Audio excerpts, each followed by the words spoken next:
BJP Janasena కూటమిగా కలిసినప్పటికీ జగన్కు ప్రజల్లో లభిస్తున్న ఆదరణ చూసి ఓర్వలేకపోతున్నాయని వైఎస్ఆర్సీపీ నేతలు విమర్శించారు. బాబు అండ్ కో సీఎం జగన్పై దాడి చేసిందని ఆరోపించారు. వారు ఎన్ని హామీలిచ్చినా జనం నమ్మకపోవడంతో ఏదో విధంగా జగన్ను అంతమొందించాలనే కుట్ర పన్ని ఆయనపై హత్యాయత్నం చేశారని మండిపడ్డారు. కారణం ఏదైతే నా మీద కానీ గౌరవ ముఖ్యమంత్రి గారి మీద దాడి జరిగిందానికి కారణం చంద్రబాబు నాయుడే బోండోమ తొత్తులతో చేయించాడనేది మా అందరికీ ప్రజలు అదే చెప్తున్నారు. మా అందరికి కూడా అనుమానం అదే. జన సముద్రం చూసిన తర్వాత వాళ్ళందరికీ కూడా గుండెలో రైళ్లు పరిగెత్తున్నాయి.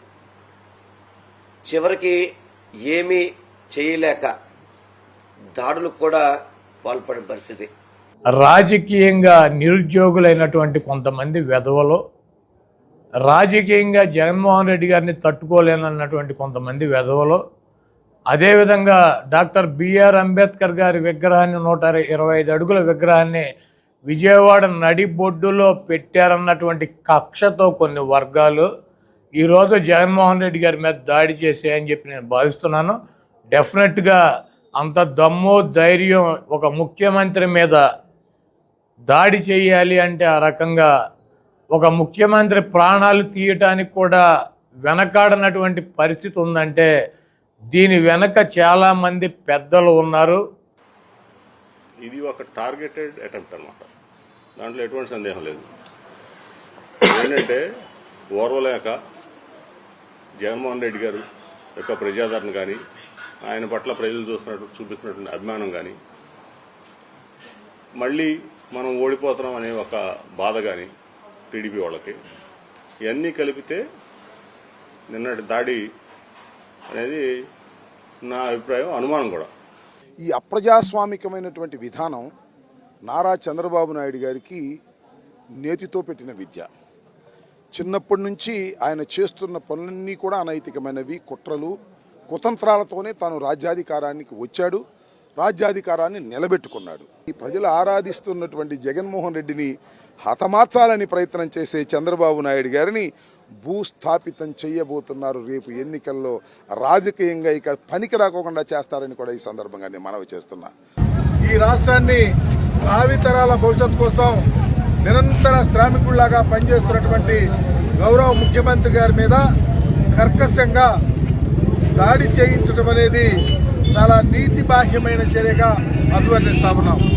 ఎందుకంటే దేశ చరిత్రలో ఏ రాజకీయ నాయకుడైనా ప్రజాబలం పెరిగిన తర్వాత ప్రతిపక్షాలకి కళ్ళు కుట్టడం, ఈరోజు చంద్రబాబు నాయుడు నైజం ఆంధ్రప్రదేశ్ రాజకీయాలలో కుట్రలు, కుతంత్రాలను, దాడులు, అఘాయిత్యాలు, హత్యలతోనే మిళితమై ఉంది. ప్రతిపక్షాలు చేసినటువంటి చంద్రబాబు నాయుడు గారి గూండాలు వైఎస్ఆర్ పార్టీ అప్రతిష్ట పాలు చేయాలన్నటువంటి లక్ష్యంతో చేసేటువంటి కార్యక్రమంగా మరి జగన్మోహన్ రెడ్డి గారిపై జరిగిన దాడిని తీవ్రంగా వైఎస్ఆర్ పార్టీ రాష్ట్ర శ్రేణులన్నీ కూడా ఖండిస్తున్నాయి.